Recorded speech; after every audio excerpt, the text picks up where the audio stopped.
Police station Saoner हद्दीतील सावनेर कळमेश्वर महामार्गावर सावनेर खदान क्रमांक 1 चेक पोस्ट समोरील रस्त्यावर कोळशाने भरलेल्या तसेच रिकामे ट्रक रस्त्यावर तासनतास उभे असायचे, त्यामुळे नागरिकांनी त्रास होत असून अपघाताची शक्यता बळावली होती। सामाजिक कार्यकर्ते हितेश बनसोड यांच्या लक्षात ही बाब येताच त्यांनी याबाबतचा व्हिडिओ काढून सोशल मीडियावर व्हायरल केला होता। याबाबतची स्थानिक व पोलीस वाहतूक पोलिसांनी दखल घेत त्या ट्रकवर कारवाई केली आहे। खदान चेक पोस्ट समोरील रस्त्यावर तासनतास ट्रक उभे असायचे, त्यामुळे वाहन चालकांना नाहक त्रास सहन करावा लागत होता।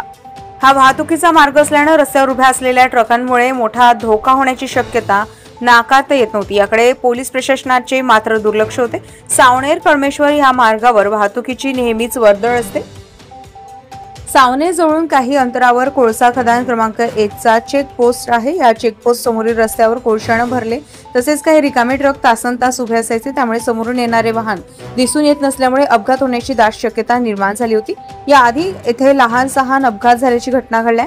रस्त्यावर वाहनाची गर्दी असल्याने वाहन चालकास येथून आपले वाहन सांभाळूनच चालवावे लागायचे। रोडच्या कडेला ट्रकच्या रांगाच लागल्या असल्याचं चित्र दिसून येतं। याबाबतची स्थानिक व वाहतूक पोलिसांनी गांभीर्याने दखल घेतली। उभ्या असलेल्या ट्रकवर योग्य ती कारवाई करण्यात आली। या कारवाईबद्दल परिसरातील नागरिक आणि पोलिसांचे आभार व्यक्त केले।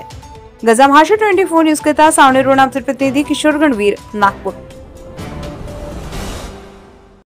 ताज्या घडामोडी आणि बातम्या जाणून घेण्यासाठी गरजा महाराष्ट्र 24 न्यूज या आपल्या YouTube चॅनलला सबस्क्राईब करा आणि बेल आयकॉन दाबायला विसरू नका, जेणेकरून आपला व्हिडिओ आल्याची ताजी खबर तुम्हाला ताबडतोब मिळेल।